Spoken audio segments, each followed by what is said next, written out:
Hayya 'alas shalah. Kita sibuk kerja. Hayya 'alas shalah.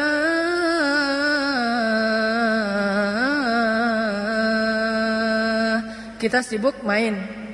As-salatu khairum minan naum. Kita sibuk tidur. Apakah besok Allah udah nggak usah azan lagi dah, udah cukup, nggak akan didengar juga? Nggak, azan terus saja berkumandang. Ternyata yang pundung itu bukan Allah, muazinnya. Malas azan di sini juga nggak ada yang datang.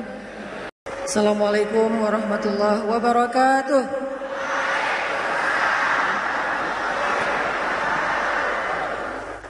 Alhamdulillahirabbil alamin. Segala puji dan syukur kepada Allah Subhanahu wa taala. Salawat dan salam teruntuk Nabi kita, Nabi besar Muhammad sallallahu alaihi wasallam. Pertama-tama saya pengen ngucapin makasih banyak buat semua teman-teman di sini. Terutama buat teman-teman dari anak-anak motor, ada Briges, XTC, Moonrakers, GBR, yang semuanya udah pada ngumpul. Barakallahu fikum. Kita tepuk tangan dulu buat teman-teman anak-anak motor.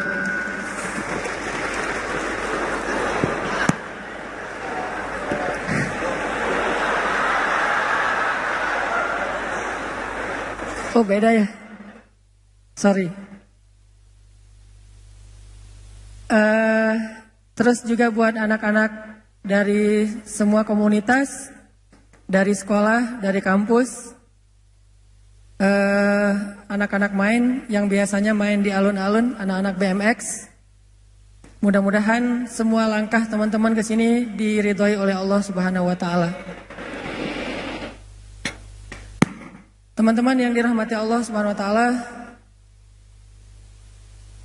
kita mungkin pernah dengar cerita suatu hari Nabi lagi boncengan sama seorang anak kecil. Lagi naik motor, merek motornya tuh kuda. Jadi lagi naik motor berdua sama seorang anak kecil. Kalau nggak salah anak kecil itu masih SD lah usianya. Nabi jalan berdua, terus Nabi bilang kepada anak kecil ini, "Ya ghulam, wahai anak atau wahai anakku. Ya ghulam, ihfazillah yahfazka." Wahai anakku, jagalah Allah, Allah akan jaga kamu. Ihfazillah tajidhu tujahak. Jagalah Allah, maka Allah akan menyertaimu. Wa'lam annan nas law ijtama'u ala ayyadurruk la yadurruka illa bima kataballahu alaik. Ketahuilah, manusia itu kalau berkumpul pengen nyusahin kamu, mereka nggak bisa nyusahin kamu kecuali dengan seizin Allah atas kamu. Dan kalau semua manusia berkumpul pengen menolong kamu, mereka nggak akan bisa nolongin kamu kecuali dengan seizin Allah bagimu. Rufi'atil aqlam wa juffatis suhuf. Pena telah diangkat dan kertas telah mengering. Ini adalah nasihat obrolan yang disampaikan Nabi ketika lagi boncengan sama seorang anak kecil. Yang kelak anak kecil itu akan jadi salah satu di antara ulama paling fenomenal dalam sejarah Islam. Siapa nama anak kecil ini? Ibnu Abbas. Nama anak kecil ini Abdullah bin Abbas. Yang digelar dengan nama, jadi nama kerennya tuh Ibnu Abbas aka Hibrul Ummah. Jadi kalau nyari akun sosmednya bukan Ibnu Abbas, Akun sosmednya itu Hibrul Ummah, @Hibrul Ummah. Followersnya udah banyak tuh. Coba cari, googling atau YouTube, cari Abdullah ibnu Abbas. Nabi ketika lagi boncengan sama Abdullah ibnu Abbas, Nabi ngasih nasihat bukan, nak banyak baca buku ya, bukan. Nak misalnya jangan sakitin orang tua ya, bukan. Nak rajin kerja ya biar kamu sukses, bukan. Nak ini dan seterusnya, enggak. Nasihatnya cuma satu hal, jaga Allah, Allah akan jaga kamu. Jadi bisa dibilang Nabi itu nggak ngasih nasihat panjang, nasihatnya itu sedikit, pendek tuh, singkat. Tapi nasihat yang singkat ini kalau kita mau menjabarkan bisa berjilid-jilid buku. Nasihat yang merangkum semua kebaikan. Kita pengen apa aja, ini intinya nih. Pengen sekolahnya berprestasi, ini intinya. Pengen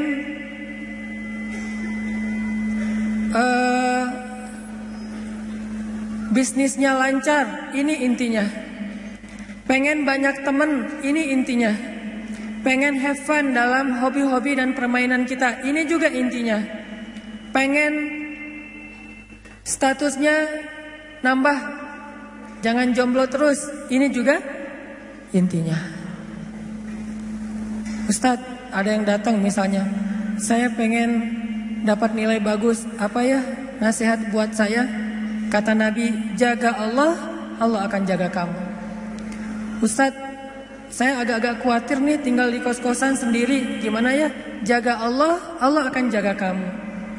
Ustadz, gimana ya cara menghadapi teman yang kayaknya baper banget? Jaga Allah, Allah akan jaga kamu. Ustadz, gimana caranya biar gak ditolak? Karena saya udah sering ditolak, belum pernah diputusin. Ya gimana diputusin ya? Diterima juga belum.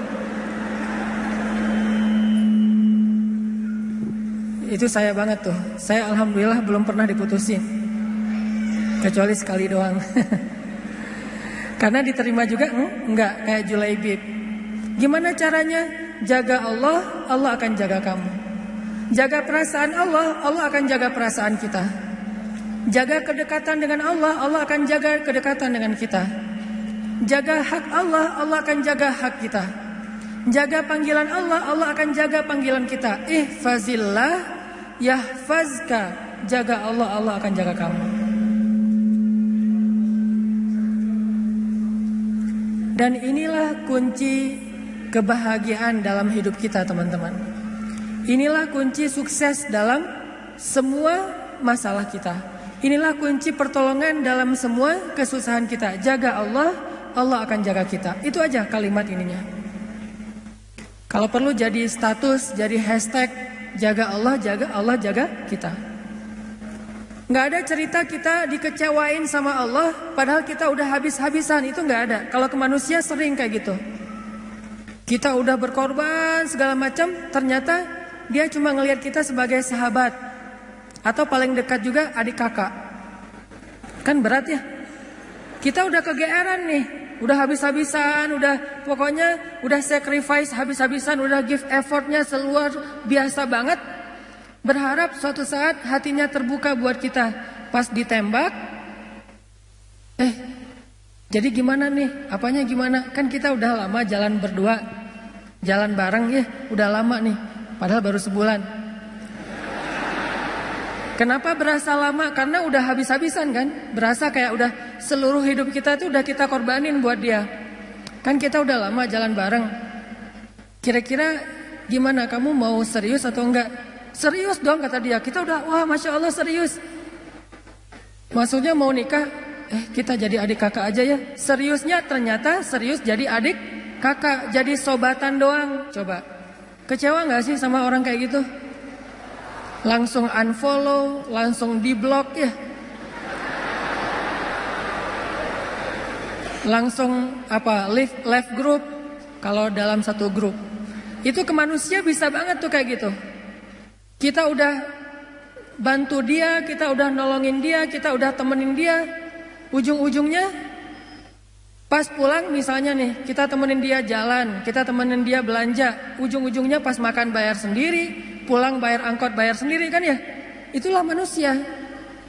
Tapi kalau ke Allah tuh nggak kayak gitu. Ihfazillah yahfazka, itu janji Allah. Maksudnya kamu kalau baik-baikan sama Allah, sama aku nih kata Allah, aku pasti lebih baik lagi sama kamu. Nggak mungkin sebaliknya. Nggak ada cerita Allah ngecewain hambanya tuh nggak ada. Ah rugi saya udah sholat, ternyata hasilnya gini doang. Ah rugi saya udah jujur, ternyata gini doang. Ah rugi saya udah jadi berusaha dekat sama Allah, berdoa sama Allah dan seterusnya dan seterusnya. Rugi udah tahajud, nggak ada. Satu-satunya berbuat baik yang nggak mungkin dibalas dengan keburukan, cuman berbuat baik dalam hal mendekat kepada Allah Subhanahu Wa Taala. Kalau berbuat baik kepada manusia dibalas yang buruk, itu mungkin banget. Bukan karena dia jahat, tapi karena dia manusia. Dia punya banyak kekurangan dan keterbatasan. Sedangkan ke Allah gak bakalan. Yang ada kita berbuat baik kepada Allah sekali, Allah berbuat baik kepada kita 10 kali. Itu paling minimal, gak pernah kurang dari 10 kali. Kita jalan mendekat ke Allah, misalnya sejengkal, Allah mendekat kepada kita berapa? Sehasta. Kita mendekat kepada Allah sehasta, Allah mendekat kepada kita sedepa. Kita jalan kepada Allah dengan cara mendekat ke Allah dengan cara berjalan, Allah mendekat kepada kita dalam keadaan berlari. Itu yang terjadi. Ibaratnya kita telepon Allah sekali, Allah telepon kita 10 kali. Gak ada cerita kita ngejapri Allah terus diantepin contreng 2 tapi masih abu, gak kebaca. Itu gak ada. Sebel gak sih? Gregetan gak sih kalau kita ngejapri teman kita? Teman dalam tanda petik ya, teman spesial. Kita ngejapri dia nih, padahal dia udah lasinnya tuh berkali-kali tuh. Bahkan bukan cuma lasin, dia lagi online, kita pantengin gitu. Oh lagi online, mudah-mudahan kebaca nih WA saya. Online-nya lama, berarti dia lagi chat sama yang lain. Pas udah online lama, tiba-tiba lasin, berarti dia udah offline lagi, tapi WA kita belum kebaca. Itu biasa banget tuh orang kayak gitu. Kita posting sesuatu, terus kita tag ke dia, kita mention ke dia, kita periksa likersnya satu-satu ya, karena likersnya nggak banyak sih. Kita periksa nih, oh ada 10 like, ternyata dia nggak ada di situ. Berat banget kan? Begitu dia posting, kita jadi first liker.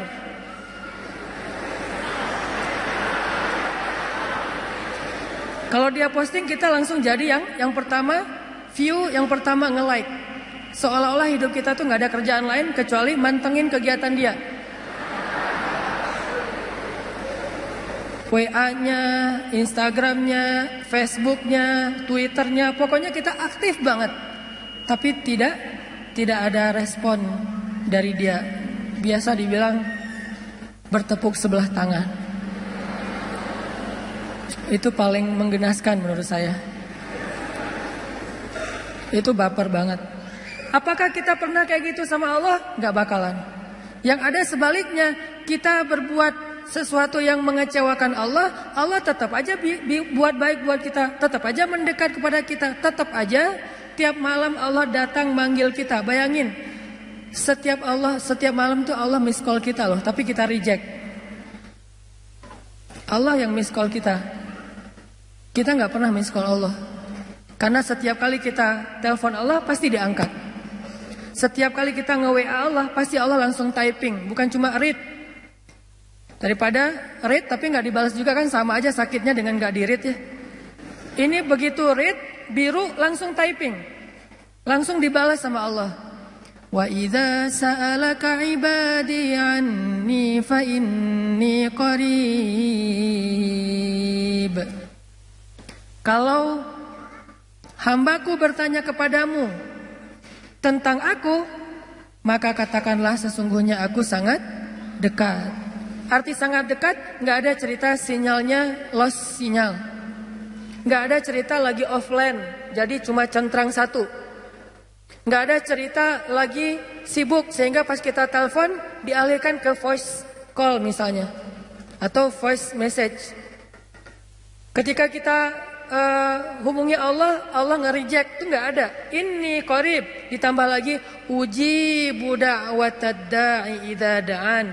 Aku pasti akan menjawab japri-japrian dari hambaku kalau mereka menjapri aku.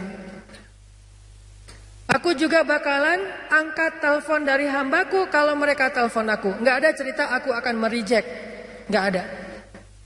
Ujibu dalam bahasa sosial media, Allah pasti akan membalas japrian kita.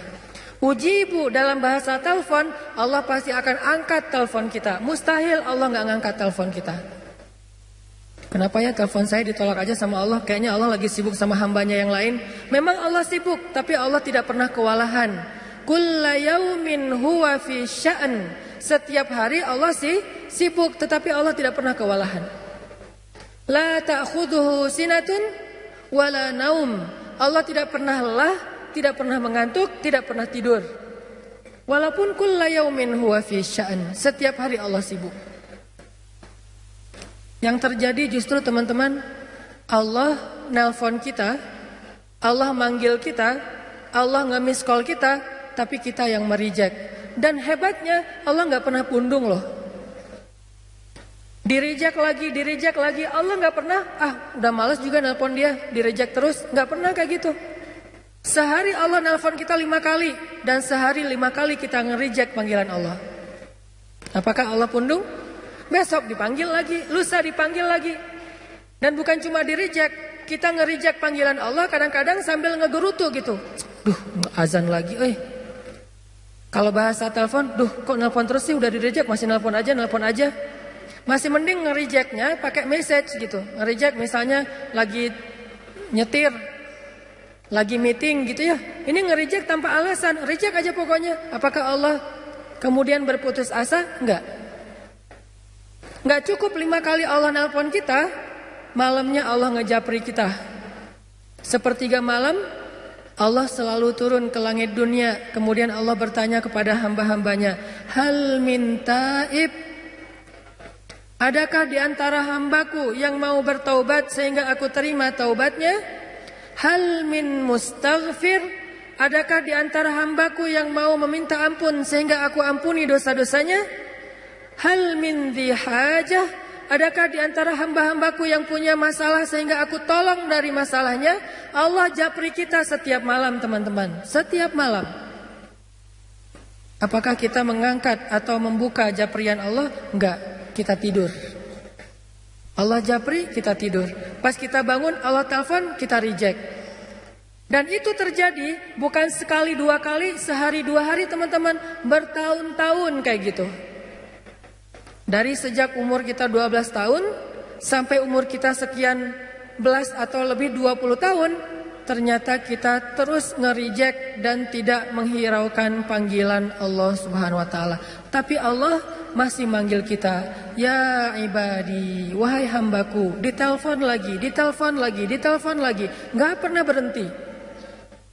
Sampai akhirnya setelah belasan tahun, puluhan tahun kita nge-reject panggilan Allah, sekali-kalinya kita angkat, Allah senang banget coba. Begitu kita angkat panggilan Allah, hayya 'alas shalah,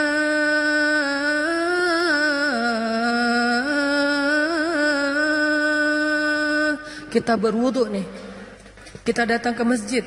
Begitu kita datang ke masjid, seolah-olah Allah menyambut kita di pintu masjid. Saking sayangnya Allah kepada kedatangan kita, saking senangnya Allah kita angkat teleponnya, sampai Allah cerita-cerita kepada yang lain. Kalau bahasa kita, telepon gua diangkat loh, gitu coba. Padahal kan Allah nggak butuh kita kan ya. Kalau kita butuh kepada seseorang terus kita kayak gitu, wajar. Telepon gua diangkat loh sama dia. WA gua dibaca loh. Dia lagi typing loh. Dia lagi ngebales. Kenapa kita cerita ke teman kita? Karena kita merasa butuh kepada orang itu keren, orang itu luar biasa, dan kita merasa bangga kalau dibalas japriannya oleh orang tersebut. Tapi Allah nggak butuh kita, teman-teman. Sama sekali nggak butuh. Seandainya semua makhluk berkumpul lalu taat beribadah kepada Allah Subhanahu wa taala, semua itu tidak menambah kebesaran Allah walaupun setetes air dari ujung jarum yang dicelupkan ke dalam laut. Nggak nambah sama sekali. Karena Allah tidak akan bertambah kehebatannya gara-gara ketaatan kita. Nggak bertambah. Artinya ketaatan kita tuh nggak ngaruh. Kayak kita naruh garam di dalam laut, nggak makin asin. Kita naruh gula di dalam laut, nggak berubah menjadi manis, nggak ngaruh sama sekali. Jadi Allah nggak butuh kita. Atau sebaliknya, semua manusia dan jin berkumpul, terus serentak bikin dosa di hadapan Allah, itu juga tidak akan mengurangi kebesaran Allah walaupun sebesar setetes air dari ujung jarum yang dicelupkan ke dalam laut. Nggak ngurangin sama sekali. Allah itu ghaniyun 'anil alamin, nggak butuh kepada hambanya, nggak butuh sama sekali. Tapi kenapa ekspresi Allah itu kayak orang butuh banget? Disitulah rahmatnya Allah Subhanahu wa taala. Saking Allah penyayang sama kita, ekspresi Allah seolah-olah kayak orang butuh. Coba, saking sayangnya. Mana ekspresi Allah? Tuh hadis-hadis tentang gimana Allah rindu kepada orang yang bertaubat, Allah cinta kepada orang yang minta ampun, Allah menyambut kedatangan orang yang kembali seperti keluarga yang menyambut keluarganya yang datang dari perjalanan yang sangat jauh. Sampai Nabi menggambarkan gembira atau ekspresi Allah itu excited banget kalau hambanya bertaubat. Nabi menganalogikan gimana teman-teman? Kayak seorang laki-laki yang lagi musafir nih. Dia naik onta di tengah padang pasir. Di ontanya itu dia taruh bekal, ada makanan, ada air, ada segala macam, ada baju hangat. Naik onta nih, jalan ke tengah padang pasir. Di tengah padang pasir lagi istirahat, gak sengaja ketiduran, ontanya hilang. Pergi aja tuh onta. Begitu dia sadar, dia udah gak memiliki kendaraan lagi. Ontanya udah pergi, terus bekal-bekalnya dibawa sama onta. Tinggallah dia sebatang kara di tengah padang pasir, gak tahu harus kemana. Dia lari-lari kayak Siti Hajar, mondar-mandir nyari, ontanya nggak nemu, sampai akhirnya dia kelelahan. Ketika dia udah kelelahan, seharian mengejar-ngejar onta dan udah dehidrasi, kehabisan cairan, akhirnya dia pun tertidur. Tertidur antara tidur atau pingsan gitu karena saking lelahnya dan dehidrasi. Begitu dia sadar, dia melihat ontanya ada di sebelahnya tiba-tiba. Dan ketika dia ngelihat ontanya ada di sebelahnya dengan bekalnya yang masih utuh, akhirnya saking bahagianya orang tersebut dia pun berteriak mengatakan, Allah, anta abdi wa ana rabbuk. Ya Allah, engkaulah hambaku dan aku Tuhanmu. Saking senangnya orang ini sampai dia ngomongnya kebalik. Ya Allah, engkaulah hambaku dan akulah Tuhanmu. Pengennya ya Allah, engkaulah Tuhanku, akulah hambamu. Tapi jadi kebalik. Saking senangnya, kata Nabi, sesungguhnya Allah lebih senang lagi daripada orang itu terhadap hamba-hambanya yang datang kembali kepada Allah Subhanahu wa taala setelah sekian lama pergi menjauh dari Allah. Kenapa ekspresi Allah gitu-gitu banget coba? Karena Allah sayang sama kita. Saya menerjemahkannya dengan ekspresi. Memangnya Allah punya ekspresi? Itu hadisnya banyak. Allah tersenyum dengan istighfar hambanya. Memangnya Allah tersenyum? Ya, cuman laisa kamitslihi syai'. Jangan membayangkan senyumnya Allah itu kayak kita, tapi Allah tersenyum. Jelas hadisnya. Hadis bab apa? Bab dalam doa safar. Makanya kalau kita baca hadis itu jangan cuma satu angle, lihat angle-angle yang lain. Banyak banget hadis. Yang dihafal Imam Bukhari aja ada 300.000 hadis. Dan yang kita baca dari dulu hadisnya innamal a'malu binniyat. Padahal jumlah hadis itu yang dihafal Imam Bukhari aja ada 300.000 hadis. Yang dihafal oleh Imam Ahmad 1.000.000 hadis. Ahmad bin Hambal menghafal 1.000.000 hadis. Beda-beda tipis lah sama kita ya. Kita hafalnya 1 hadis. Imam Ahmad 1.000.000. Beda 0 doang. Ternyata ada juga hadis tentang Allah tersenyum. Cuman babnya di dalam kitab hadis itu bab doa dalam perjalanan, tapi redaksinya Allah tersenyum. Gimana ceritanya? Ali itu pernah lagi naik mobil, mereknya Onta. Ali naik mobil nih. Ketika dia naik ke atas mobil, dia baca Bismillah. Ketika sudah duduk dengan nyaman, udah pakai sabuk pengaman. Kalau bahasa hadisnya istawa, sudah nyaman, berarti udah mantap nih, udah pakai sabuk pengaman. Baca doa safar. Subhanallazi sakhkhara lana hadza dan seterusnya. Setelah kendaraannya mulai jalan dikit, dia baca doa istighfar. Ya Allah, saya menzalimi diri saya sendiri, tapi tidak ada yang bisa mengampuni dosa saya selain Engkau ya Allah, maka ampunilah saya. Zalamtu nafsi fa innahu la yaghfirudz dzunuba illa anta faghfirli warhamni innaka antal ghafurur rahim. Ya Allah, saya tuh banyak dosa. Ini lagi dalam perjalanan nih. Bismillahirrahmanirrahim. Subhanalladzi sakhkhara lana hadza. Terus, ya Allah, saya itu hamba yang banyak dosa ya Allah. Tapi nggak ada yang bisa mengampuni dosa sebanyak itu selain Engkau. Maka ampunilah saya ya Allah. Sayangilah saya. Engkaulah yang Maha Pengampun lagi Maha Penyayang. Setelah Ali baca doa ini, Ali tersenyum. Senyumnya lebar. Ditanya sama drivernya Ali. Jadi dia pakai super pribadi gitu. Nggak tahu online atau yang dia bayar. Nah, si drivernya nanya sama Ali, ya Abul Hasan, kenapa engkau tersenyum? Kata Ali, dulu saya pernah menanyakan hal yang sama ketika saya lagi nyetirin Nabi Muhammad SAW. Lagi jadi drivernya Nabi. Waktu itu Nabi naik ke atas kendaraannya, baca bismillah, baca doa safar, kemudian membaca kalimat istighfar yang sama dengan apa yang Ali baca. Setelah itu Nabi tersenyum. Saya pun bertanya, ya Rasulullah, kenapa Rasul tersenyum? Maka Nabi menjawab, aku tersenyum karena Allah tersenyum. Kenapa Allah tersenyum? Allah sayang, cinta, senang, excited banget dengan istighfar hambanya. Itu yang terjadi.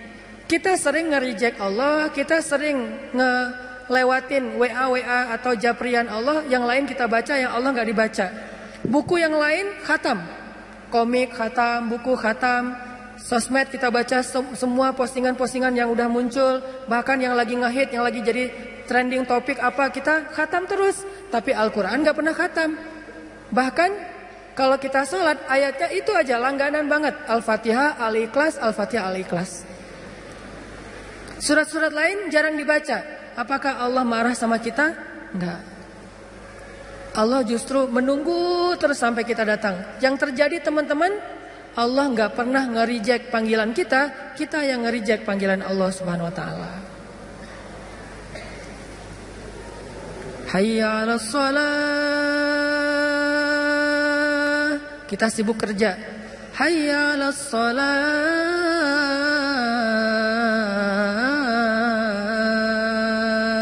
Kita sibuk main. As-salatu khairum minan naum. Kita sibuk tidur. Apakah besok Allah udah gak usah azan lagi dah, udah cukup, gak akan didengar juga? Enggak, azan terus aja berkumandang. Ternyata yang pundung itu bukan Allah, muazinnya. Malas azan di sini juga, gak ada yang datang. Akhirnya kenapa itu nggak ada azan? Allah pundung ya? Bukan, muazinnya yang pundung. Dia qomat doang. Dia yang qomat, dia yang imam, dia makmum. Terutama waktu zuhur dan subuh. Ini yang paling sepi nih, zuhur sama subuh. Zuhur alasannya sibuk kerja, subuh sibuk istirahat. Kalau waktu yang paling favorit itu maghrib lah ya. Masih lumayan kalau maghrib. Apalagi anak-anak kecil dari datang ke surau, ke musola. Kalau isya alasannya jalan, hangout. Artinya Allah gak pernah pundung sama kita teman-teman. Sehingga kata Nabi, ihfazillah yahfazka. Jagalah Allah, Allah pasti jaga kamu. Gak mungkin gak dijaga. Pertanyaannya adalah, gimana cara kita menjaga Allah? Supaya Allah menjaga kita. Seperti apa bentuk nanti kita ngejaga Allah, dan seperti apa juga bentuk Allah menjaga kita. Pertama, Yang dimaksud dengan menjaga Allah itu teman-teman, tetap husnuzon sama Allah. Itu yang pertama, maksud menjaga Allah, jangan buruk sangka kepada Allah. Kenapa? Karena kata Allah dalam hadis qudsi, ana inda dhanni abdi bi. Aku tuh tergantung gimana kalian mikirin tentang aku.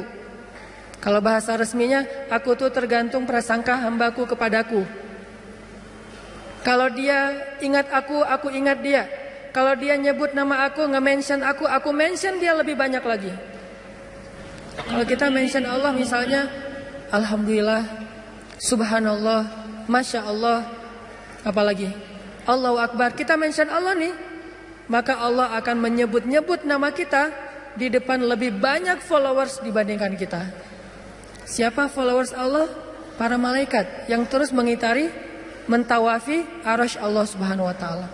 Allah akan sebutkan di antara para malaikat, wahai para malaikat, coba catat ya, sesungguhnya aku cinta kepada Fulan bin Fulan. Nama kita di-mention sama Allah. Dan malaikat langsung ngeklik tuh, kepo gitu kan, ini Instagramnya isinya apa sih ini orang. Langsung dicari sama malaikat, tiba-tiba malaikat juga following. Coba lihat nanti di statistiknya, setelah Allah nge-mention kita, itu followers kita nambahnya banyak loh. Siapa followers kita? Malaikat dan hamba-hamba Allah. Kita aja yang gak bisa ngelihat, tapi itu terjadi, malaikat nge-follow. Terus malaikat berkata, wahai penduduk bumi dan langit, sesungguhnya Allah mencintai si Fulan, dan kami pun mencintainya, maka cintailah dia. Sehingga semua makhluk Allah mendoakan dia dalam setiap doa-doa mereka. Didoain sama orang tua kita aja udah ajaib nih. Didoain sama kiai aja udah ajaib, apalagi didoain oleh seluruh makhluk, termasuk ikan di laut ngedoain kita. Kita pikir ikan itu cuma berenang. Ikan itu selain berenang kerjaannya bertasbih kepada Allah. Cuman tasbih mereka nggak kayak kita. Kalau tasbih kita kan subhanallah. Salat kita kan ruku dan sujud. Salat dan tasbih mereka kita tidak mengerti, tetapi mereka melakukannya setiap hari. Malah nggak pernah masbuk. Nggak ada cerita ikan masbuk dalam salat tuh nggak ada.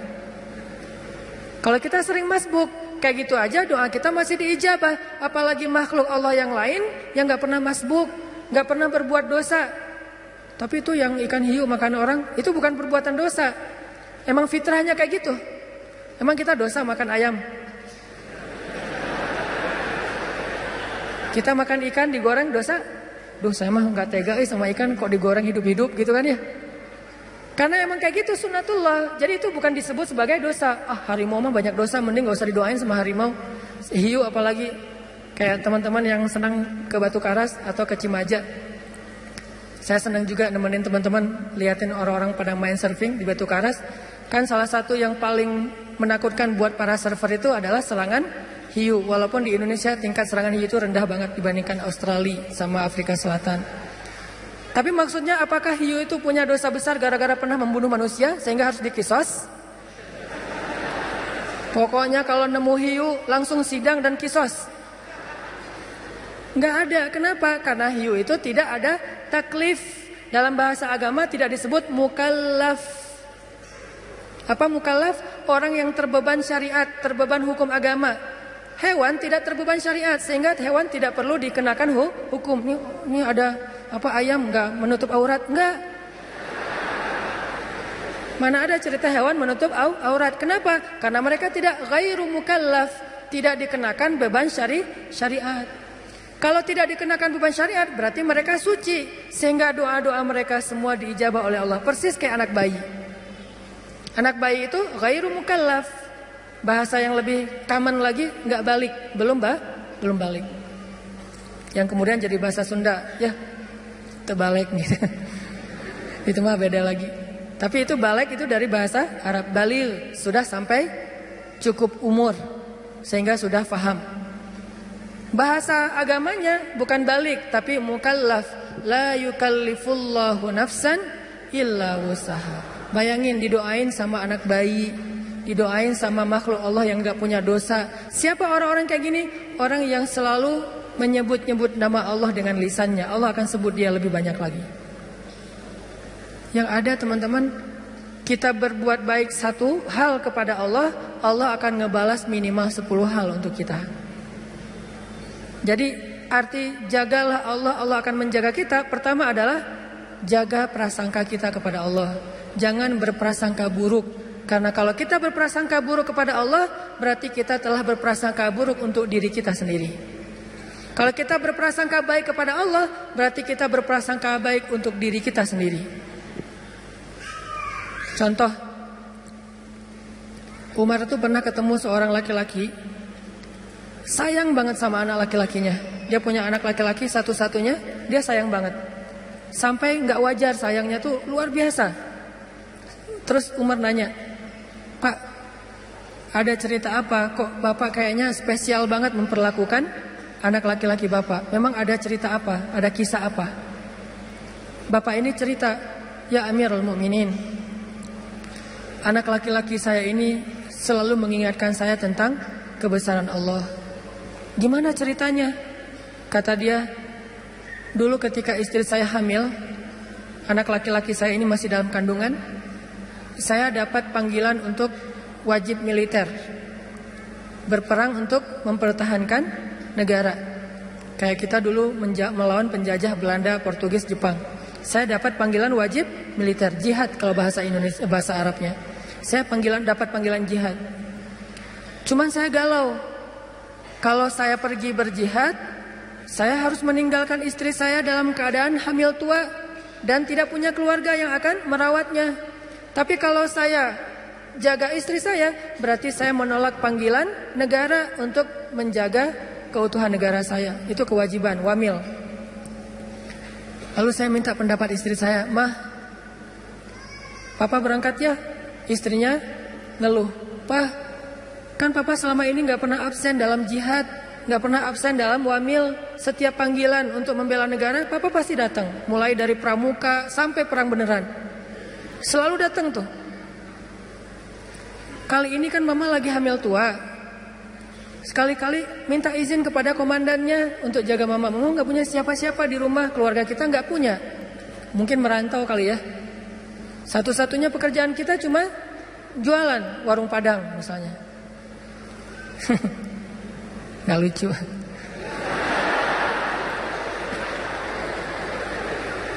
Akhirnya suaminya istikharah. Ternyata istikharah itu gak bisa sekali teman-teman. Kalau pengen muncul sebuah kemantapan hati, istikharah itu harus berkali-kali. Istikharah pertama belum jelas. Duh, galau mau milih yang mana di antara dua calon.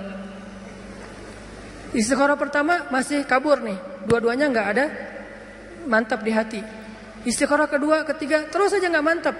Kenapa ya? Oh ternyata dua-duanya udah nikah, jadi emang nggak mantap. Salah istikharahnya nih. Istikharah.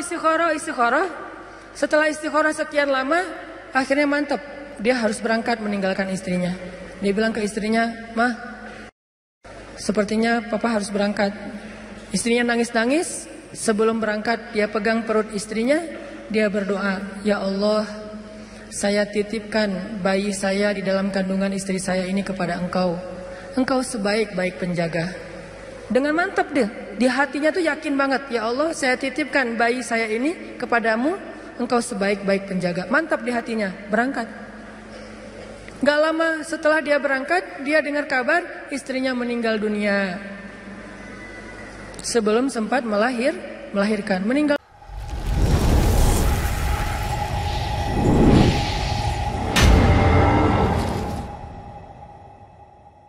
Ngelihat kuburan istrinya itu ngeluarin asap. Ini cerita dalam kisah-kisah tentang Umar bin Khattab. Banyak banget cerita tentang Umar. Kuburan istrinya itu ngeluarin asap, kayak orang lagi di azab kubur gitu. Akhirnya dia nanya kepada tetangga, "Apakah istri saya berzina ketika saya tinggalkan?" Kata orang-orang, "Tidak, kami tahu istrimu itu perempuan yang sangat menjaga kehormatan." "Oh alhamdulillah." "Atau apakah istri saya berhutang dan belum membayar hutang secara zalim?" Kata tetangga, "Tidak, kalaupun ada sudah kami ikhlaskan." "Oh alhamdulillah." "Apakah istri saya pernah syirik ketika saya tinggalkan?" Kata tetangga, "Tidak, dia perempuan yang sangat solehah, perempuan yang sangat menjaga hubungannya dengan Allah. Nggak mungkin dia melakukan kemusyrikan." Akhirnya suaminya penasaran, kalau dia tidak punya dosa-dosa besar, Terus kenapa kuburannya keluar asap? Seolah-olah dia lagi disiksa di dalam kubur. Karena penasaran, kepo, akhirnya kuburnya di stalking. Digali maksudnya. Kuburannya digali, pengen tahu apa yang terjadi di dalam. Ternyata setelah digali, dia menemukan istrinya di dalam kubur itu sedang duduk sambil memangku bayinya. Istrinya dalam keadaan meninggal dan bayinya dalam keadaan menangis. Itu terjadi di zaman Umar. Ustadz dapat dari mana sih? Banyak, tapi bukunya berbahasa Arab. Makanya tadi ada Ustadz menyampaikan pentingnya bahasa Arab. Karena kalau kita baca buku bahasa Arab, dengar ceramah Ustadz ulama-ulama di Timur Tengah itu luar biasa. Banyak sekali yang tidak kita pernah baca dalam literatur terjemahan bahasa Indonesia. Tentang Rasul, tentang sahabat. Istrinya duduk gitu mangkuin anaknya nangis, istrinya meninggal. Diambillah anak itu, kemudian istrinya dikuburkan kembali. Suaminya minta ampun kepada Allah. Ya Allah, ampunkan saya, maafkan saya. Saya sudah zalim kepadamu, kata suaminya. Orang-orang nanya, ya rajul, wahai laki-laki, gimana kamu mengatakan zalim kepada Allah? Apa yang kamu lakukan sehingga kamu menganggap sudah zalim kepada Allah? Kata dia, ya ketika saya pergi meninggalkan rumah, saya mengusap perut istri saya katakan, ya Allah, saya titipkan bayi saya kepadamu, engkau sebaik-baik penjaga. Saya enggak katakan bayi dan ibunya, tapi saya katakan bayinya saja. Secara spontan, waktu itu dalam hati saya berpikir, dah kalau ibunya bisa jaga diri. Orang sudah dewasa, jadi tidak terlalu mengkhawatirkan, ditinggalkan juga masih bisa cari makan sendiri. Sedangkan bayi ini masih lemah, sehingga secara tidak sengaja saya berpikir bayi saya itu harus dititipkan, sedangkan ibunya jangan, dia bisa jaga sendiri. Ternyata saya tidak sempurna berbaik sangka kepada Allah, sehingga Allah menyelamatkan yang dititipkan dan membiarkan yang tidak dititipkan kepada Allah. Aku tergantung prasangka hambaku kepadaku. Makanya kalau mau tawakal sama Allah itu yang utuh, jangan tanggung. Kalau mau menyerahkan satu urusan kepada Allah itu yang utuh, jangan tanggung. Apa utuhnya? Yakinnya yang utuh. Jangan, bisa nggak ya? Udah deh, doa aja dulu. Bisa nggak bisanya kita lihat aja nanti. Jangan muji Allah. Jangankan Allah, hamba aja, ulama aja kita nggak boleh muji. Salah satu adab dalam mencari ilmu itu apa teman-teman? Tidak boleh bertanya kepada ulama, kepada guru, pertanyaan yang tujuannya hanya untuk menguji keilmuan guru. Itu adab mencari ilmu, nggak boleh. Sengaja nanya, Ustaz saya mau nanya, coba sebutkan ayat ini, jadi kayak ujian ya. Itu tidak boleh dalam adab mencari ilmu. Karena yang boleh bertanya hal yang kayak gini, ngetes guru hanyalah gurunya. Sedangkan kita mendengar, kemudian berusaha untuk mengamalkan. Makhluk aja nggak boleh diuji, apalagi Allah Subhanahu Wa Taala. Kalau kita mau berprasangka baik, prasangka baik yang utuh. Ya Allah, inna solati wa nusuki wa mahyaya wa mamati. Itulah makna dari husnuzon yang utuh kepada Allah Subhanahu Wa Taala. Aku tergantung prasangka hambaku kepadaku. Sehingga kalau kita yakin sama Allah, sebesar apa keyakinan kita, sebesar itu juga pertolongan Allah dalam hidup kita. Kalau kita pengen melihat keajaiban dalam hidup kita, berarti keyakinan kita kepada Allah harus ajaib. Kok kamu tenang-tenang aja sih? Kan ada Allah. Iya sih ada Allah, tapi kan, nah yang bilang tapi, maka tidak akan pernah melihat keajaiban dalam hidupnya.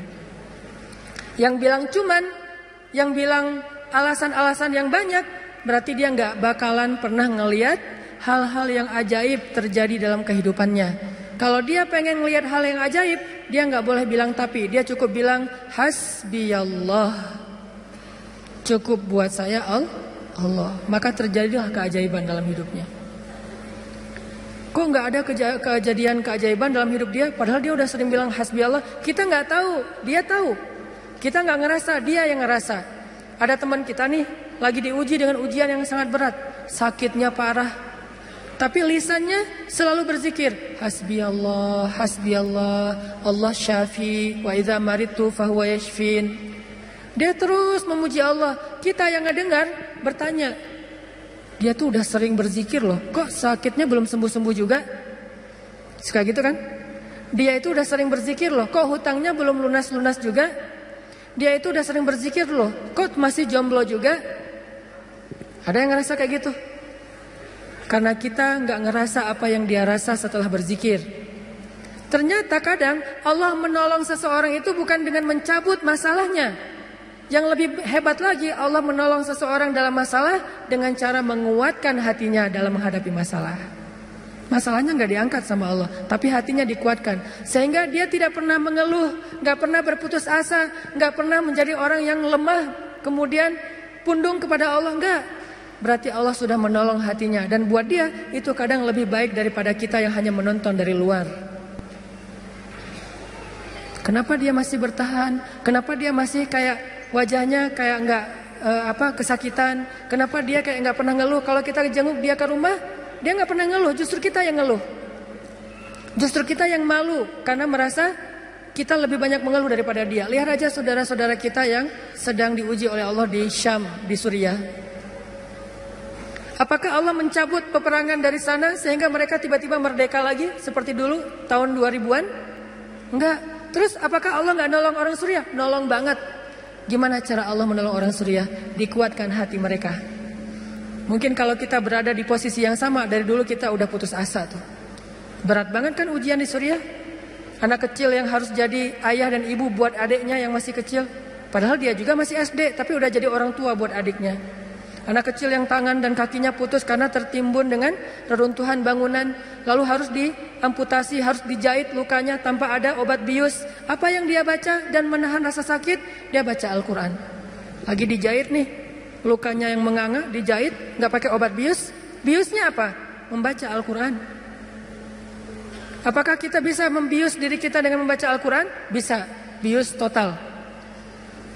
Begitu baca Quran, ngantuk langsung ya. Kalau bius lokal belum bisa, bius total ya. Duh gak bisa tidur, terus ngapain? Dengerin Al-Quran, langsung tidur. Kalau sahabat Nabi dengar Al-Quran gak bisa tidur. Kalau kita gak bisa tidur, dengar Quran. Kebalikan dari sahabat Nabi.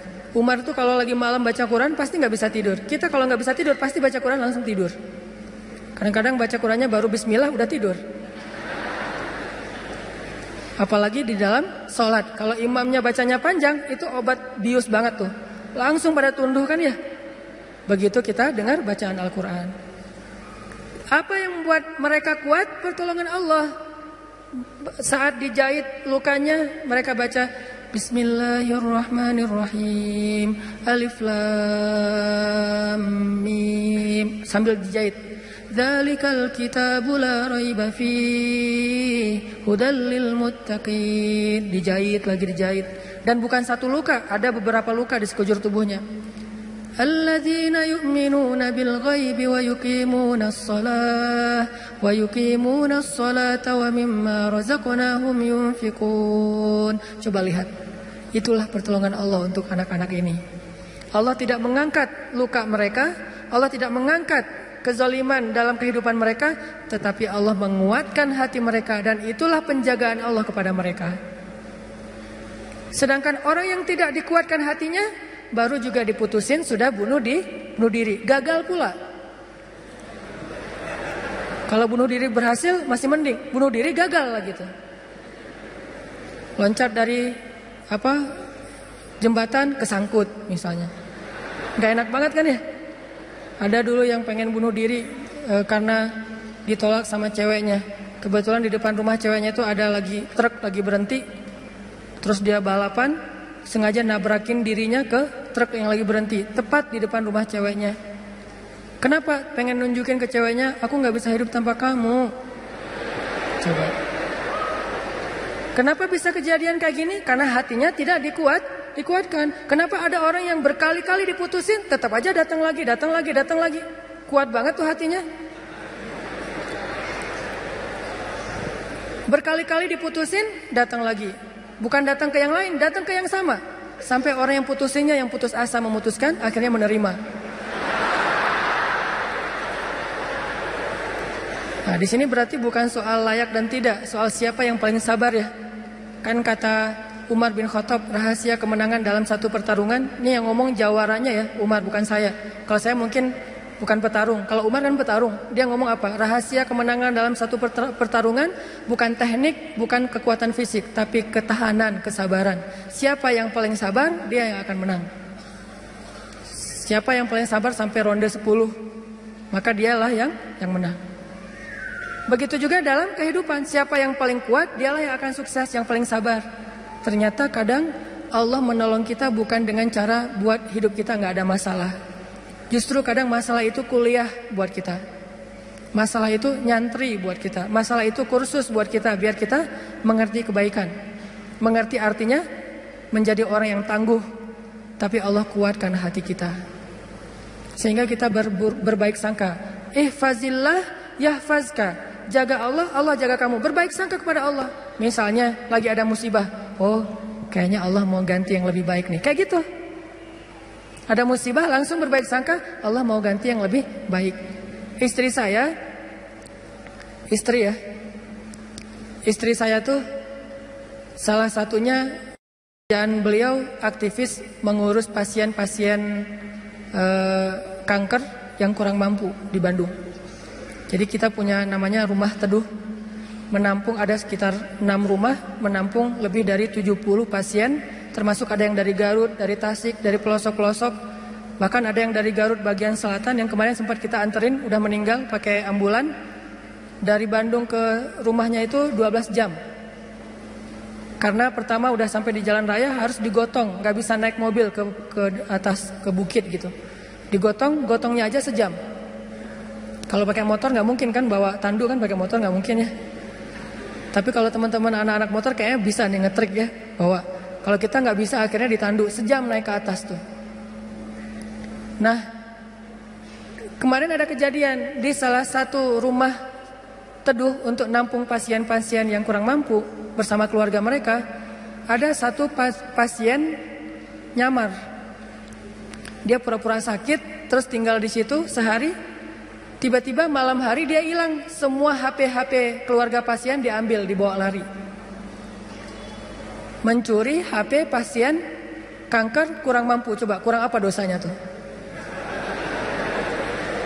Mencuri HP, nyopet HP orang di mall masih mending, dosa lah ya. Tapi nggak dosa segede itu ya, nggak berlipat-lipat. Ini dosanya apa? Mencopet, mengambil HP keluarga pasien kanker kurang mampu. Yang di HP itu satu-satunya alat untuk komunikasi, ngurus pengobatannya. Kita nelpon mereka juga di situ, nelpon dokter lewat HP itu, diambil sama dia. Hilang sekitar 5 HP, 5 pasien. Langsung kita coba snapgram di sosial media. Dalam hitungan jam Allah ganti HP yang lebih bagus, jumlahnya 2 kali lipat. Itu juga kita stop. Kalau enggak mungkin 10 kali lipat jumlahnya. Bisa jualan HP itu. Kita taruh Instastory, kita butuh HP nih, ada 5 pasien kita yang kehilangan HP dalam satu musibah. Mudah-mudahan Allah ganti yang lebih baik. Ternyata langsung pada ngejapri, saya ganti. Bukan HP bekas, HP baru yang harganya mungkin lebih mahal berkali-kali lipat dari yang hilang. Dan jumlahnya berkali lipat dari yang hilang. Hilang 5, yang udah terkumpul dalam hitungan 1 jam 10. Itu langsung kita stop. Kalau enggak bisa 100 tuh. Lumayan kan, bisa buka lapak lagi tuh. Nah ternyata benar, kalau kita berprasangka baik ke Allah, akhirnya mereka pas dikasih HP yang baru bingung. Pak, ini gimana cara memakainya nih? Karena HP yang mereka selama ini kan yang HP hitam putih yang agak gede yang bisa ngelemparin maling ya. Sekarang HP-nya slim, warna, bisa selfie. Mudah-mudahan sih nggak sibuk selfie ya. Nah alhamdulillah dikasih yang lebih baik. Coba berprasangka aja sama Allah. Dan itu mudah banget bagi Allah. Saya juga pernah hilang HP. Malam-malam mau ada acara tahajud bareng. Bangun tidur karena udah telat bangunnya. Acara tahajud jam 2, saya bangun di rumah jam 2. Kan telat banget tuh, berangkat ke tempat masjidnya setengah jam paling cepat. Akhirnya karena panik, saya ambil HP, jatuh. Pas jatuhnya itu bagian layarnya langsung pecah, gak bisa lagi dipakai digit.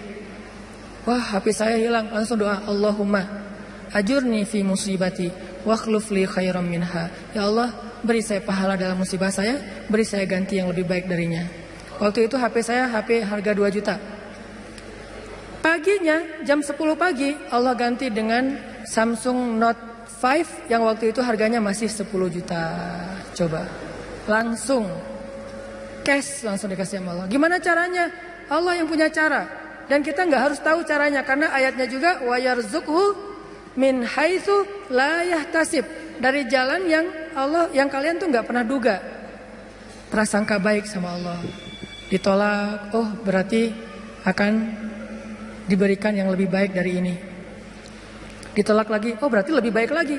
Cari lagi yang lebih baik, ditolak lagi. Makanya nyarinya yang terbaik. Begitu ditolak, Allah berarti akan menggantikan yang lebih baik dari dia.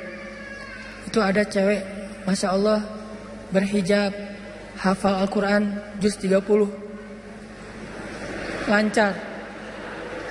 Ini kayaknya tipe saya banget nih. Jadi saya gak perlu repot-repot ngajarin Al-Quran ke anak saya. Udah ada mamanya. Ini kayaknya cewek yang setia, keibuan. Kayaknya dia gak senang keluar, lebih senang di rumah. Pas banget dengan tipe kita misalnya. Ternyata pas datang ditolak. Maaf saya udah tunangan. Lagi-lagi kayak gitu ya. Gak survei dulu sih, langsung datang aja. Karena gak ada surveinya, datang ditolak. Oh, mudah-mudahan dikasih yang tadi juz 30. Karena ditolak dikasih yang 30 juz. Tapi sekarang masih juz 30 juga, bertahap. Pas sudah nikah nanti dia hafal Quran jadi 30 juz. Bisa kayak gitu, bisa banget. Kerjaan, ada satu kerjaan yang kita gak berhasil, satu usaha nih. Lagi mulai usaha kecil, modal 1 juta usaha. Ternyata ada yang gak jujur, kita ketipu, gagal. Jangan langsung berburuk sangka ke Allah. Apa maunya lagi Allah nih? Saya kan melakukan usaha ini gara-gara saya meninggalkan riba. Masa saya meninggalkan riba tapi malah makin sulit? Kayaknya Allah gak rela ya. Saya mau hijrah. Ya udah deh saya balik lagi. Malah saya juga sama Allah. Kayak gitu kan? Berarti kita sudah berburuk sangka kepada diri kita sendiri. Harusnya, oh Allah gak mau ngasih saya rezeki yang receh kayak gini nih. Makanya dibikin ini ada masalah dikit. Dikasih rezeki yang lebih besar. Usaha lagi. Dari mana? Kan udah habis modalnya. Bukankah Allah maha kaya? Bukankah Allah alam yajidka yatiman fa'awa wa wajadaka dhallan fahada wa wajadaka ailan fa'aghna. Tinggal kita yakin aja dan berbaik sangka kepada Allah. Makin yakin dan makin berbaik sangka, makin Allah nunjukin hal-hal yang ajaib dalam hidup kita. Saya sering cerita, pasti teman-teman mungkin sebagian pernah dengar di YouTube. Gimana saya ngebuktiin kebesaran Allah dengan sedikit mengambil resiko gambling, yaitu berangkat ke luar negeri gak punya modal sama sekali, gak bawa duit 1 rupiah pun gak bawa, berangkat ke luar negeri. Terus apa keyakinan saya? Baik sangka kepada Allahnya. Saya cuma berbaik sangka waktu itu Allah di Indonesia sama Allah di Mesir itu sama. Beda gak Allah di Indonesia dengan di Mesir? Sama kan ya? Terus yang ngasih makan kita di Indonesia Allah, berarti yang ngasih makan kita di Mesir Allah juga. Ya udah, berarti nggak ada masalah. Orang yang ngasih makannya sama, kecuali yang ngasih makannya beda. Di Indonesia yang ngasih makan ayah, berarti di Mesir harus cari ayah mertua. Ayah bukan pemberi makan, tetapi ayah yang dengan lewat dialah Allah memberi kita makan. Tapi punya cara yang lain, Allah lah pemberi makan. Akhirnya saya berangkat. Allah di Indonesia dengan Allah di Mesir sama.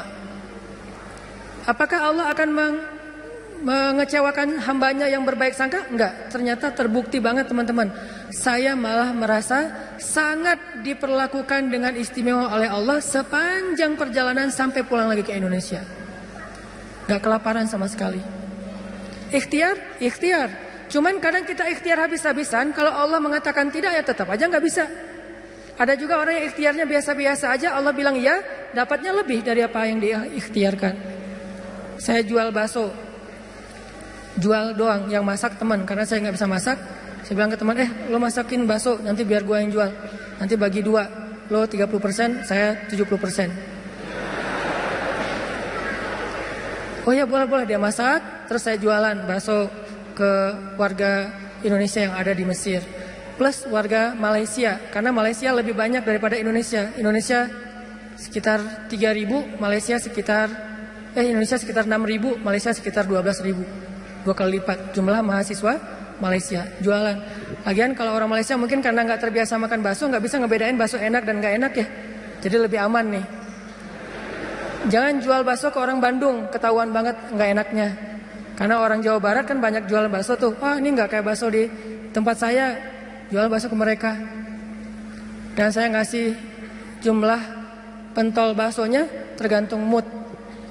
Kalau orangnya kayaknya nyaman nih, enakan nih, kasih banyak. Kalau orangnya nyebelin, kasih aja 2, cukup lah. Datang wajahnya cemberut gitu. Mau apa?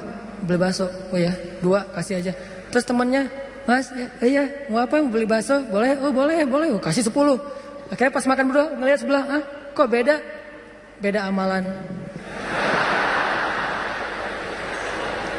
Rugi kah? Nggak rugi, untung juga gede. Bakso, catering, jual dolar keliling. Terus pokoknya ada adik-adik kelas baru datang langsung dipalakin. Dolarnya sini. Langsung kasih dengan pon Mesir. Dolar. Dalam sehari bisa dapat 1.000 dolar, lumayan. Sampai akhirnya setelah saya berangkat ke Mesir, justru nafkah keluarga saya lebih lancar daripada saya di Indonesia. Buktinya apa? Adik-adik itu sekolah saya biayain, kirim dari Mesir. Dari mulai dia SD, SMP, SMA dibiayain. Terus ibu nanya, saya nanya ke ibu, Mak, kan di Aceh, Mak butuh apa di rumah? Kalau abang ada duit lebih, Mak pengen beli kulkas. Karena seumur-umur saya, kita belum pernah punya kulkas sendiri, rumah juga ngontrak. Kalau Ramadan itu ngambil es dari rumah tetangga. Nah ini mau Ramadan nih, pengen punya kulkas sendiri. Oh boleh Mak, berapa aja lah. Yang 5 juta juga gak apa-apa kata Mak. Kemahalan. Akhirnya saya kirim 1,5 juta beli kulkas yang 1 pintu, yang kecil. Bahagia. Mak butuh apa lagi? Ya nih adik-adik baju lebaran belum dibeli, kirim baju lebaran. Mak butuh apa lagi? Ini uang kontrakan bulan ini belum bayar, kirim. Ternyata benar kalau kita berbaik sangka ke Allah sekali, Allah akan ngebalasnya minimal 10 kali. Sampai menikah di sana, punya anak di sana, pulang ke Indonesia. Saya sering gambling dengan cara berbaik sangka kepada Allah. Tapi jangan gambling sesuatu yang Allah gak janjikan ya. Saya berbaik sangka ke Allah, berdiri aja di rel kereta, pasti gak akan ditabrak lah. Allah gak pernah bilang siapa yang berdiri di rel kereta akan aku tolong dan tidak akan ditabrak. Gak ada janji Allah kayak gitu. Ada gitu ayatnya. Coba gambling ke yang ada ayatnya. Siapa yang bertakwa pasti akan aku kasih jalan keluar.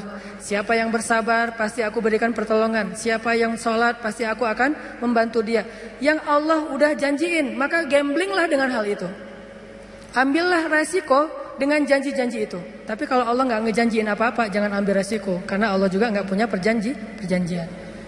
Siapa yang loncat dari tower pasti akan selamat. Gak ada ayatnya, gak ada hadisnya. Siapa yang minum racun gak apa-apa, karena dia minum racunnya ikhlas. Gak ada minum racun ikhlas. Ini teman-teman, berbaik sangka kepada Allah, maka kita gak bakalan kecewa. Ada masalah apa aja, balikin lagi ke Allah. Oh ini kayaknya Allah pengen ngasih kebaikan. Yang baik-baik aja yang dipikirin tentang Allah. Begitu sekali kita berburuk sangka ke Allah, sekali itu kita telah memberikan kesempatan buat diri kita untuk celaka atau mendapatkan kerugian. Aku tergantung prasangka hambaku kepadaku. Makanya cerita yang paling populer yang kita baca di Al-Quran itu ketika Nabi hijrah ke Madinah. Apakah perjalanan hijrah Nabi mudah? Enggak. Jadi kalau kita ngerasa perjalanan hijrah kita itu enggak mudah, berarti kita juga ngerasain apa yang dirasakan Nabi Muhammad SAW. Bukan kita doang yang susah dalam hijrah. Nabi juga susah, padahal Nabi lebih dekat ke Allah daripada kita. Yang mudah itu siapa? Umar. Itu hijrah yang paling mudah. Sebelum hijrah, posting dulu. Besok mau hijrah, hari ini posting. Captionnya apa? Wahai orang-orang Quraisy, ketahuilah bahwa saya besok bakalan hijrah. Siapa yang pengen istrinya jadi janda, anaknya jadi yatim, tunggu saya di balik bukit itu. Langsung share location, bukit yang mana. Umar tuh yang posting dulu. Gak ada yang berani nge-like coba. Sepi aja tuh postingan Umar yang paling sepi itu. Gak ada yang berani nge-like, gak ada yang berani komen. Diem aja, anteng.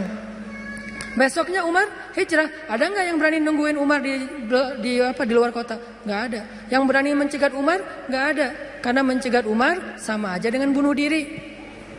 Ada 2 orang yang gak berani dicegat di Quraisy tuh, Umar sama Hamzah. Sedangkan Rasul dan Abu Bakar orang yang dianggap lemah. Walaupun sebetulnya Nabi kuat, cuman gak pernah bertarung, gak pernah mukul orang sehingga gak ditakuti.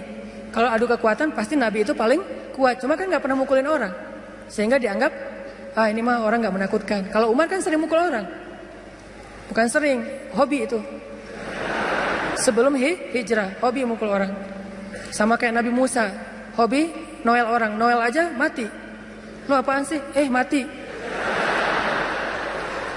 Kan orang Kipti kan ditoel sama Nabi Musa, belum diapa-apain, baru ditakol dikit lah, udah mati. Ini Umar. Paling gampang hijrah itu Umar, sedangkan Nabi sendiri yang lebih soleh daripada Umar susah hijrahnya. Harus sembunyi-sembunyi, harus diam-diam, harus ngambil arah yang berlawanan dari kota Madinah. Kota Madinah ke sebelah sini, Nabi malah perginya ke sebelah sini. Bukan mendekat, malah menjauh dari Madinah. Terus masuk ke dalam sebuah lubang, bukan goa, lubang. Lubang kecil namanya di atas Jabal Sur, sehingga disebut dengan Gua Sur. Sembunyi berdua sama Abu Bakar di situ nyumput. Ketahuan juga tuh takdir Allah. Kenapa Allah nggak buat orang-orang menjauh biar Abu Bakar dengan Rasulullah itu enak di dalam tempat itu, nggak ada yang ganggu. Sengaja Allah bikin skenarionya kayak gitu. Untuk apa? Untuk tunjukkan bahwa Allah Maha Kuasa. Buat orang yang beriman itu nggak ngaruh. Mau kayak gimana juga sulitnya nggak ngaruh. Yang penting Allah ridho. Itu aja yang penting. Yang penting Allah bersama kita. Cuma itu yang penting. Sehingga akhirnya ketika orang-orang berada tepat di mulut gua, itu jarak Nabi sama musuhnya itu cuma hitungan jengkal loh. Setengah lutut mereka, setengah kaki mereka itu udah kelihatan sama Nabi kayak gini nih.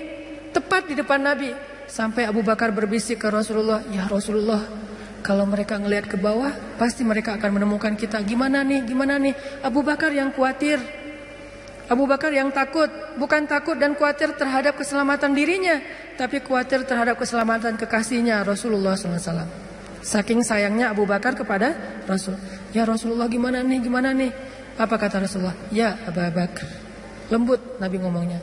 "Ya Abu Bakar, ma zannuka bisnain? Allahu salisuhuma." Ya Abu Bakar, kenapa kamu mikir kita berdua doang? Bukankah Allah yang ketiga? Jadi kalau kita merasa sendiri, kenapa kita berpikir kita sendiri? Bukankah Allah yang kedua? Kalau kita merasa sedikit, kenapa kita berpikir sedikit? Bukankah Allah itu punya banyak pasukan yang diturunkan dalam perang Badar, perang Ahzab dan yang lainnya? Ma zannuka bisnain, Allahu salisuhuma. Kenapa kamu mikir cuma berdua padahal Allah yang ketiga? La tahzan, innallaha ma'ana. Jangan khawatir ya Abu Bakar, Allah bersama kita. Setelah Rasulullah ngomong kayak gitu, apa yang terjadi? Apakah musuh kemudian menemukan mereka? Tidak. Gimana cara Allah memalingkan mereka? Allah palingkan hati dan pikiran musuh. Nggak kepikiran ngelihat ke bawah, nggak pengen juga ngelihat ke bawah. Ini cara Allah nih. Kalau ada berita bahwa di situ ada laba-laba, ada merpati bikin sarang, itu masih kontroversi di antara ulama. Ada ulama mengatakan itu benar, ada ulama mengatakan itu dhaif. Allahu alam. Tapi yang pasti Allah memalingkan mata, pikiran dan hati musuh dari melihat ke arah Rasul dan Abu Bakar. Itulah pertolongan Allah. Bukan ketemu terus tarung, musuh kalah. Gak usah serepot itu. Allah gak mau juga ngerepotin hambanya. Allah cuma pengen nunjukin kebesarannya aja. Dibuat musuh datang sampai sedekat mungkin, ukurannya cuma beberapa sentimeter, tapi dalam kedekatan yang luar biasa itu Allah tunjukin mereka tidak bisa ngapa-ngapain. Dipalingkan aja wajahnya, ngelihat ke semua sisi dilihat, tapi ke bawah enggak. Kan gak masuk akal kan? Kenapa bisa kayak gitu? Inilah kebesaran Allah.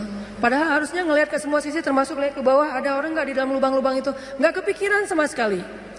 Apakah satu orang musuh? Ada puluhan musuh.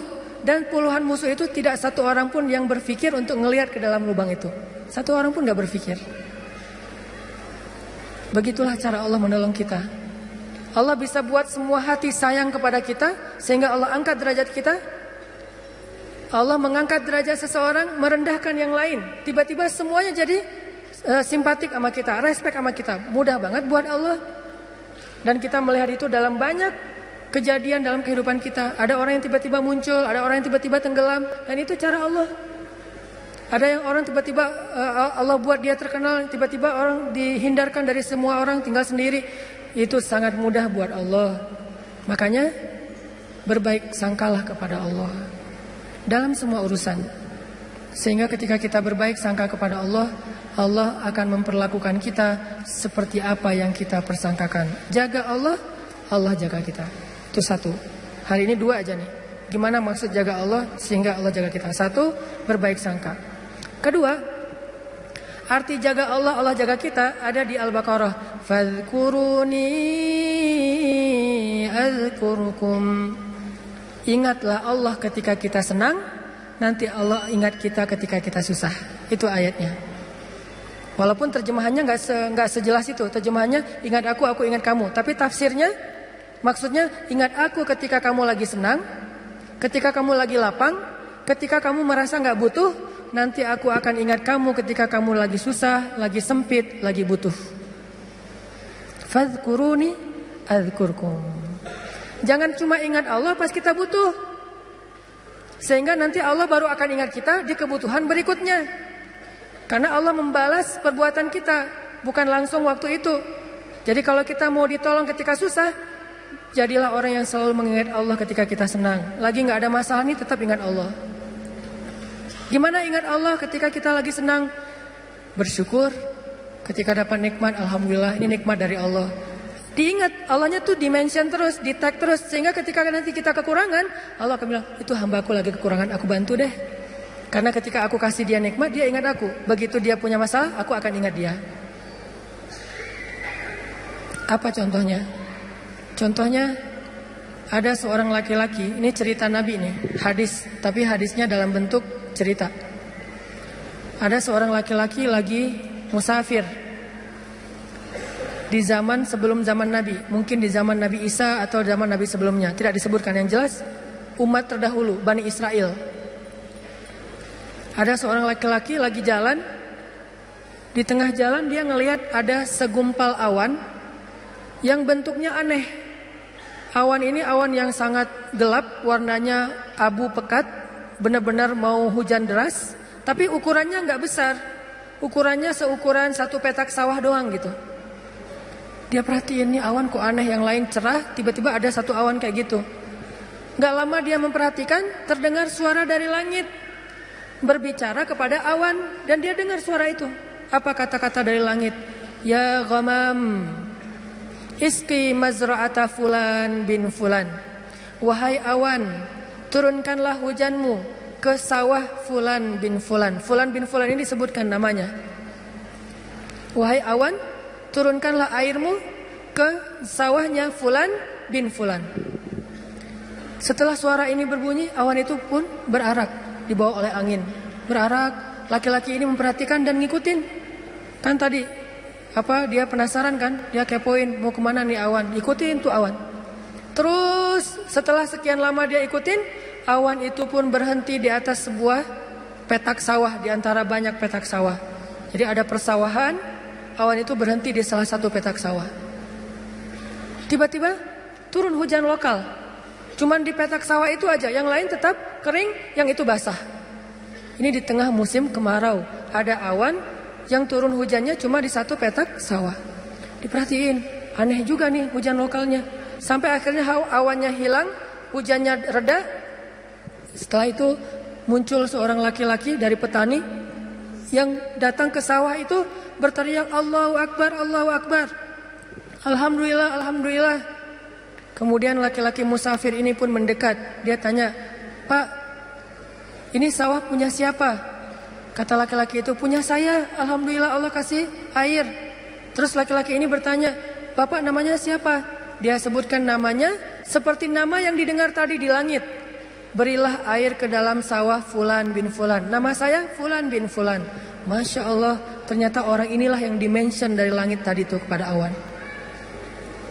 Terus musafir ini bertanya, Pak, dia cerita kejadiannya. Tadi saya ngelihat awan, mendengar suara dari langit, lalu awan itu menurunkan hujan hanya di petak sawah Bapak. Apa yang Bapak lakukan sehingga Allah mengistimewakan Bapak? Kenapa Allah memberikan air hanya ke sawah Bapak, sementara yang lain tetap gersang? Apa yang Bapak lakukan?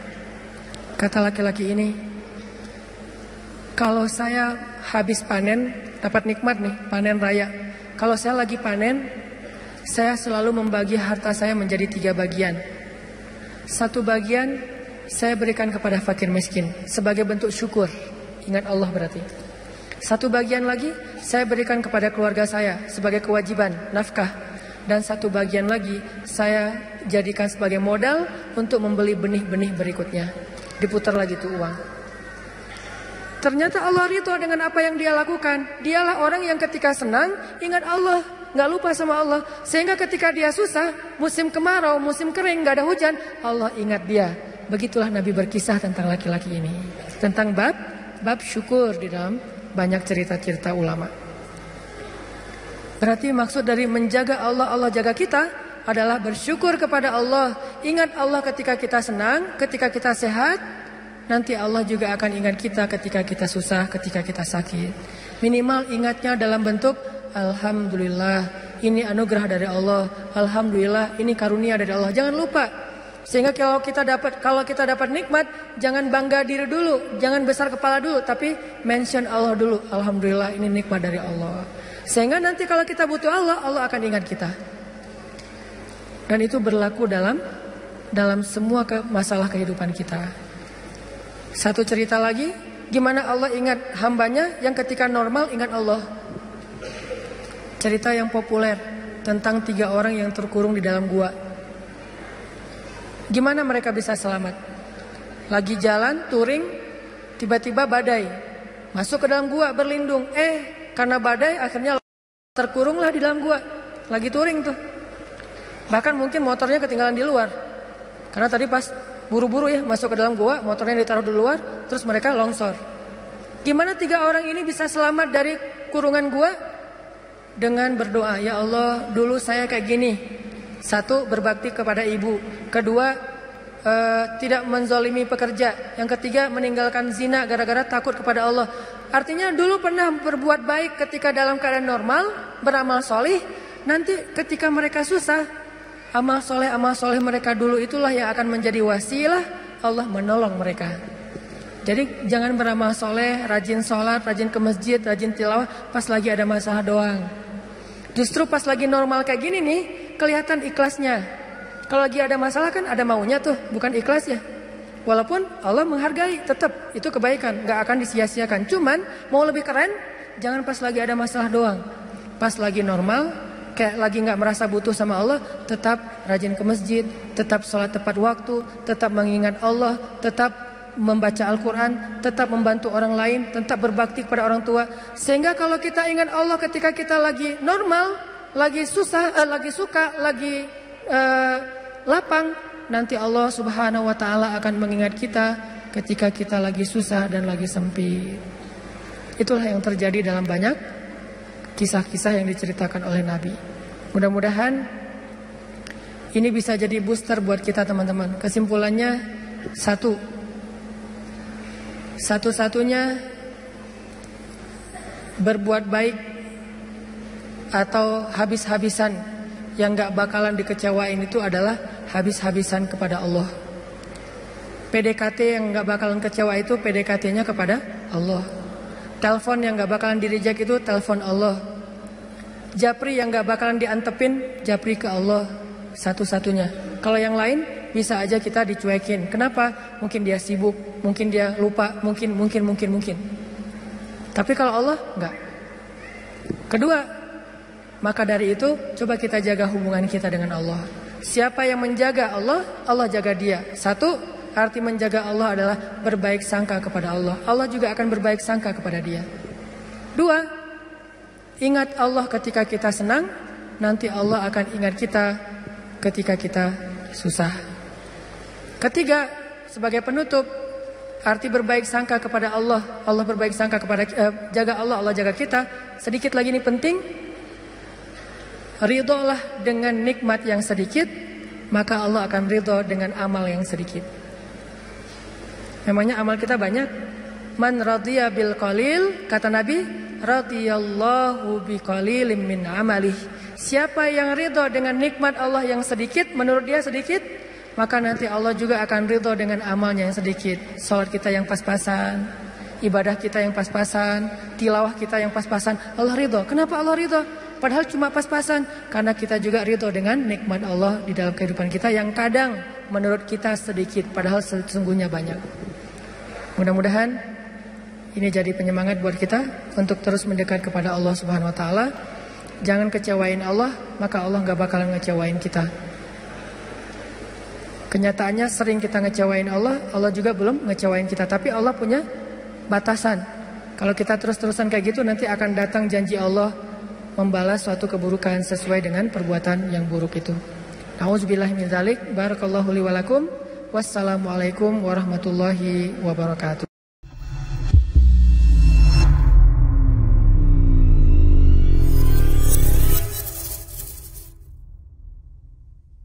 Dalam ceramahnya, Ustaz Hanan Attaqi mengajak para pendengar untuk memahami betapa pentingnya menjaga hubungan dengan Allah, karena hanya dengan menjaga Allah, Allah akan menjaga kita.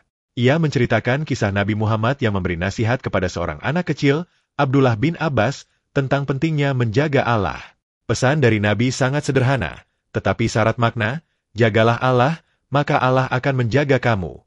Ustaz Hanan menekankan bahwa nasihat ini bisa diterapkan dalam segala aspek kehidupan, mulai dari hubungan sosial hingga masalah pribadi.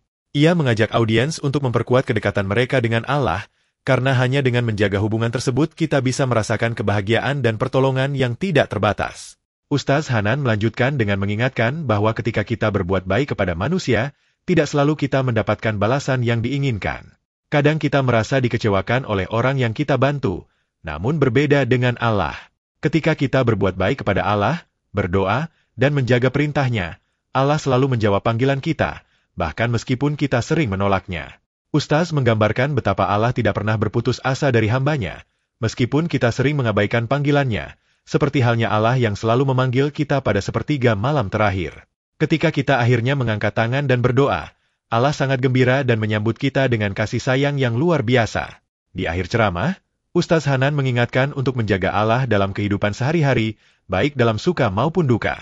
Ia menceritakan kisah seorang petani yang mendapatkan rahmat Allah melalui hujan yang hanya turun di sawahnya, berkat rasa syukurnya kepada Allah di setiap keadaan. Ini menunjukkan bahwa ketika kita menjaga Allah dalam keadaan normal, Allah akan ingat kita ketika kita dalam kesulitan. Pesan utama dari ceramah ini adalah agar kita selalu berusaha menjaga hubungan dengan Allah, menjaga hati kita dengan berbaik sangka kepadanya, dan selalu bersyukur atas nikmat yang diberikan, karena Allah akan menjaga kita dalam setiap langkah kehidupan.